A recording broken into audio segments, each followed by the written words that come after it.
Everyone, आज के इस वीडियो में हम 9th क्लास के सिविक्स बुक के 3rd चैप्टर के नेक्स्ट टॉपिक को पढ़ने वाले हैं, जिसका नाम है एक्सेप्टेंस ऑफ इलेक्शन आउटकम, यानी कि चुनावी नतीजों को स्वीकार करना।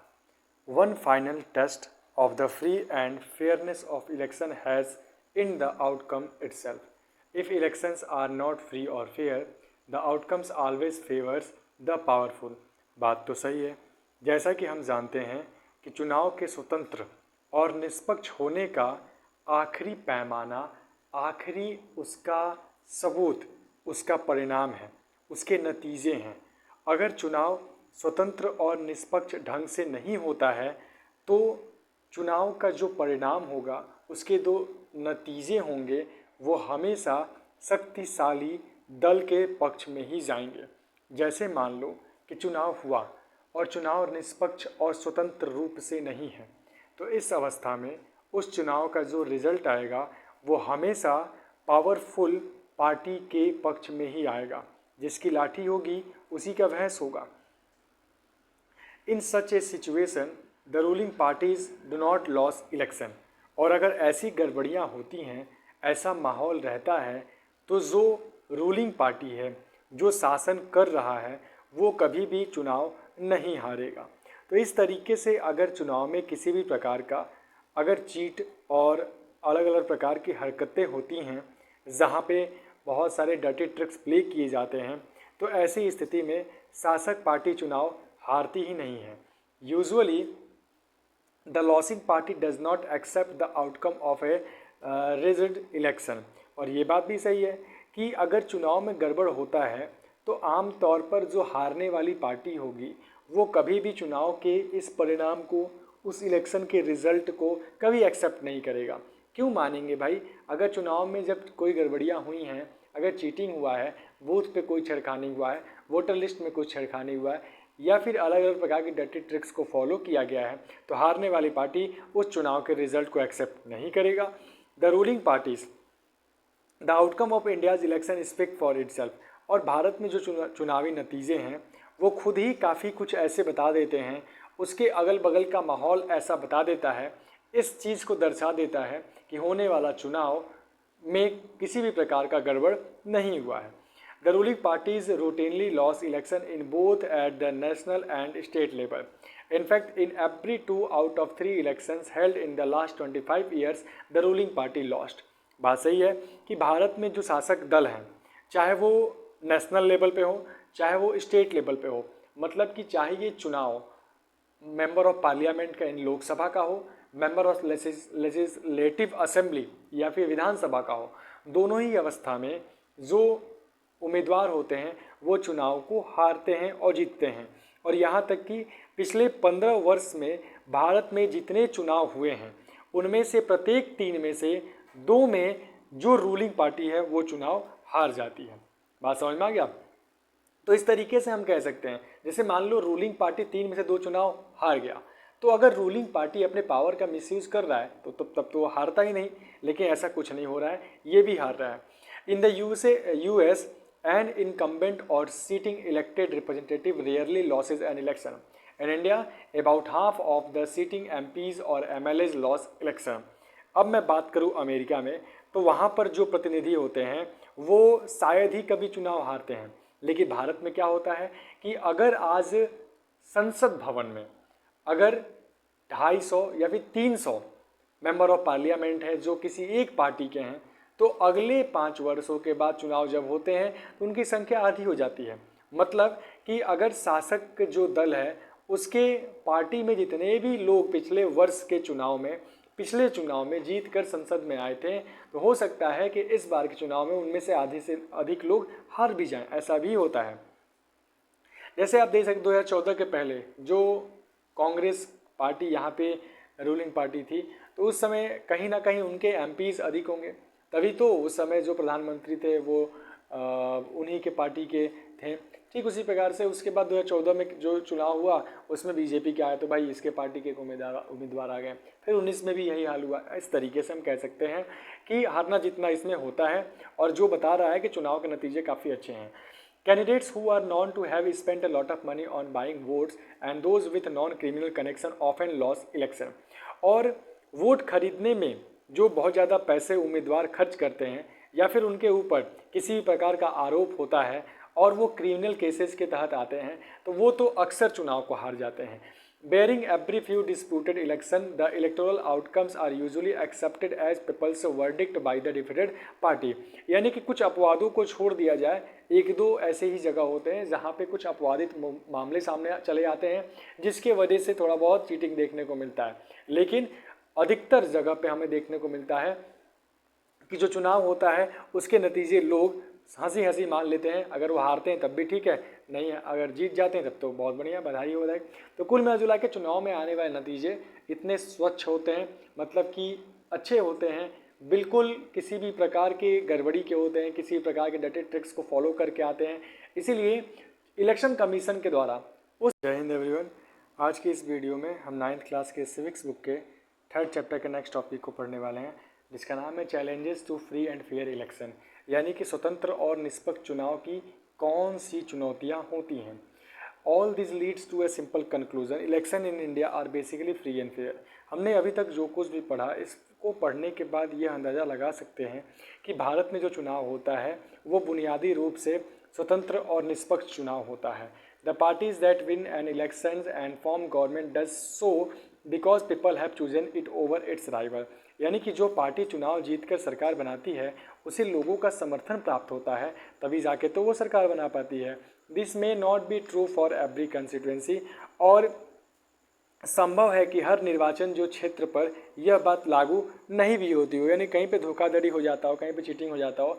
लेकिन a few candidates may win purely on the basis of money, power and unfair means, but the overall verdict of a general election still reflect popular preferences. यानी कि कुछ उम्मीदवार जो कि पैसे रुपए के बदौलत चुनाव तो जीत जाते हैं, लेकिन ओवरऑल यानी कि चुनाव का कुल नतीजा अभी भी लोगों की इच्छा पर ही निर्भर करता है. और वहीं पे there are very few exceptions to this rules in the last 60 years in our country. That is what makes Indian elections democratic. यानी कि पिछले 60 वर्षों में जो हमारे देश में सामान्य चुनाव हुए हैं या फिर इस सामान्य नियम के थोड़े बहुत अपवाद को छोड़ दिया जाए तो बाकी के सारे रिकॉर्ड इस बात का पक्का गवाही देते हैं कि हमारे यहाँ के चुनाव निष्पक्ष और स्वतंत्र होते हैं.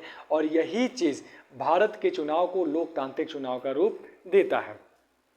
अब देखा जाए तो हमारे जो कुछ छोटे मोटे गंभीर जो आरोप आते हैं, कुछ सवाल उठते हैं या फिर अलग अलग प्रकार की कुछ गड़बड़ियाँ हमारे यहाँ के चुनाव में देखने को मिलती हैं, तो सवाल ये बनता है कि क्या पूरी समझदारी और सारी चीज़ें जानकर फैसले लोग कर पाते हैं या नहीं कर पाते.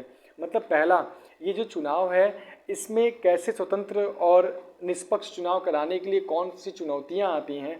इनमें से पहला सवाल हमारा ये बनता है कि क्या लोग पूरी समझदारी और सारी चीज़ें जानकर फैसला करते हैं. दूसरा सवाल ये आता है कि क्या जो वोटर्स होते हैं इनके पास सचमुच कोई अच्छी व्यवस्था होती है, अच्छा ऑप्शन उपलब्ध होता है, या फिर चुनाव मैदान सबको बराबरी का अवसर देता है कि नहीं, या कोई सामान्य नागरिक चुनाव जीतने की कल्पना भी कर सकता है या नहीं. ऐसे सवाल हमारे सामने यहाँ पे आते हैं. इन सभी सवालों के जवाब मिलेंगे हमारे, लेकिन इस तरह के सवाल भारतीय चुनाव व्यवस्था की सीमाओं और चुनौतियों की ओर हमारा ध्यान केंद्रित करता है. जैसे हमारे मन में सवाल अगर आ गया कि क्या भारत में होने वाला चुनाव स्वतंत्र है कि नहीं है, क्या भारत में होने वाला चुनाव सभी को बराबर का अधिकार देता है कि नहीं है, या फिर जो लोग होते हैं सब कुछ अच्छे तरीके से जान पहचान कर चुनाव में अपना वोट डालते हैं या नहीं, या फिर कोई आम नागरिक है जो चाहता है चुनाव लड़ना तो क्या वो लड़ सकता है कि नहीं लड़ सकता है. इन तमाम समस्याएं हैं जिनके तरफ हम एक नज़र डालेंगे. और उनमें से जो पहला हमारा मिलेगा कंक्लूजन वो ये है कि candidates and parties with a lot of money may not be sure of their victory but they do enjoy a big and unfair advantage over smaller parties and independents.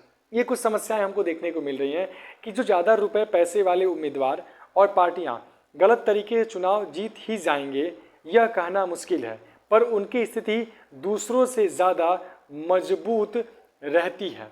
मतलब ये कुछ समस्याएं हैं कि अगर जो देखा जाए कि जो लोग हैं काफ़ी पैसे रुपए वाले हैं, उनके पास पावर है, तो वो बहुत पैसे रुपए खर्च कर रहे हैं, तो वो चुनाव जीतेंगे या नहीं जीतेंगे ऐसा कहना तो मुश्किल है. लेकिन कहीं ना कहीं वो दूसरे पार्टी पे हावी रहेंगे, यानी कि उनका वर्चस्व थोड़ा अधिक होगा, वो दूसरों पर थोड़ा बहुत दबाव डाल सकते हैं। वहीं in some part of the country candidates with criminal connection have been able to push other out of the electoral race and to secure a ticket from major party. वहीं दूसरी समस्या देखने को मिलती है कि देश के दूसरे क्षेत्र में क्या होता है कि जो भी आपराधिक मामले होते हैं, इसके संबंध में जो बड़े बड़े कुछ क्रिमिनल केसेस के तहत जो लोग आते हैं, वो दूसरों को चुनाव मैदान से बाहर करने और बड़ी पार्टियों के टिकट पाने में सफल भी हो जाते हैं, ऐसा देखने को यहाँ पे मिलता है। वही तीसरी प्रॉब्लम क्या देखने को मिलती है एक चुनाव को स्वतंत्र कराने में, कि some families tend to dominate political parties, tickets are distributed to relatives from this families, यानी कि अलग अलग पार्टियों में कुछ परिवार का जोर है और उनके रिश्तेदार आसानी से टिकट भी पा जाते हैं। ये समस्या हमको देखने को मिलता है चुनाव को कंटेस्ट कराने में। फिर इन सभी समस्याओं का समाधान जरूर मिलेगा। Very often elections offer little choice to ordinary citizen, for both the major parties are quite similar to each other both in policies and practice, यानी कि अक्सर आम आदमी के लिए चुनाव में कोई ढंग का विकल्प नहीं होता है, क्योंकि दोनों प्रमुख पार्टियों की जो नीति और व्यवहार होता है वो कमोबेश एक से ही होते हैं, यानी कि कहीं ना कहीं एक दूसरे से मिलते जुलते रहते हैं। तो जाहिर सी बात है यहाँ थोड़ा अच्छे पार्टी को ढूंढना थोड़ा मुश्किल काम हो सकता है। Smaller parties and independent candidates suffer a huge advantage compare to bigger party. वहीं चुनाव में एक और समस्या देखने को मिलता है कि जो बड़ी पार्टियों की तुलना अगर छोटे दलों से हम करें तो और निर्दल उम्मीदवारों से करें तो छोटे दल और निर्दल उम्मीदवारों को कई तरह की परेशानियां भी उठानी पड़ती हैं। ये समस्या हो गया, ये कुछ चैलेंजेस हो गए एक फ्री और फेयर इलेक्शन को कराने में। लेकिन इन सभी सवालों का जवाब यहाँ पे देखने को मिलता है क्या, कि this challenges exist not just in India but also in many established democracy, यानी कि जितनी समस्याओं को आपने पढ़ा अभी तक, ये सारी समस्याएं सिर्फ और सिर्फ ये चुनौतियां भारत में ही नहीं है बल्कि भारत को छोड़कर दूसरे लोकतांत्रिक देश में भी है। तो ये चुनौतियां भारत की ही नहीं है बल्कि कई स्थापित लोकतंत्रों को भी यह स्थिति वहाँ पर देखने को मिलती है। This deeper issues are a matter of concern for those who believe in democracy, और लोकतंत्र में जो लोग विश्वास रखते हैं उनके लिए ये चीज़ें बहुत ज़्यादा गंभीर चिंता का मामला है। That is why citizen, social activist and organisations have been demanding reforms in our electoral system. ठीक है, और इसी चीज़ के लिए जो भी समस्याएं हैं इन सब से मुक्ति पाने के लिए जो हमारी चुनावी व्यवस्था है इसमें बहुत ज़रूरी है कि बदलाव के लिए हमारे नागरिक, हमारे जो सामाजिक कार्यकर्ता हैं ये सब मांग करें, ताकि उनके इस जागरूकता से जो भारत देश में होने वाले चुनाव में ये समस्याएं देखने को मिलती हैं इन सब से वो लोगों को बचाएं और इसको सुधारने का भरसक प्रयास करें। उसके बाद हम देखते हैं कि अगर हम चुनाव सुधार सकते हैं या नहीं, ये चुनौतियों का सामना करने के लिए एक आम नागरिक क्या कर सकता है, तो बहुत सारी चीज़ें हैं जो कि हम अपने चुनाव को सुधारने के लिए कर सकते हैं। जिनमें से अगर देखा जाए तो code of conduct, a set of norms and guidelines to be followed by political parties and contesting candidate during election time, यानी कि जो चुनावी हमारा यहाँ पे धांधली वगैरह देखने को मिलता है इसमें हम कह सकते हैं कि जो भी लोग हैं चुनाव में अपने वोट बढ़ाने के लिए उम्मीदवारों और पार्टियों द्वारा की जाने वाली जो भी गड़बड़ या फरेब है, इसमें कुछ ही लोगों द्वारा काफ़ी सारे लोगों के वोट डाल देना या फिर एक ही व्यक्ति द्वारा अलग अलग लोगों के नाम पर वोट डालना और मतदान अधिकारियों को डरा धमकाकर या रिश्वत देकर अपने उम्मीदवार के पक्ष में काम करवाना जैसी बातें शामिल हैं। इन सभी चीज़ों पर हम ध्यान दे सकते हैं और इन्हें सुधारने का भी प्रयास कर सकते हैं। अगर मैं बात करूं निर्वाचन क्षेत्र के बारे में तो हम जानते हैं कि एक खास भौगोलिक क्षेत्र होता है ये, और यहाँ के मतदाता जो एक प्रतिनिधि का चुनाव करते हैं। तो इन सारी चीज़ों पे हमें ध्यान देना है कि किस तरीके से हम इन सभी चीज़ों को, जो भी पिछले टॉपिक और भी कई सारे टॉपिक्स हैं, इन सारी चीज़ों का ध्यान देते हुए हम चाहें तो अपने यहाँ के चुनाव को थोड़ी बहुत धीरे धीरे परिवर्तन करके अपने चुनाव को लोकतंत्र और व्यवस्था में बदल सकते हैं। सिर्फ इतना ही आज के लिए। Now see you in next video. Thank you.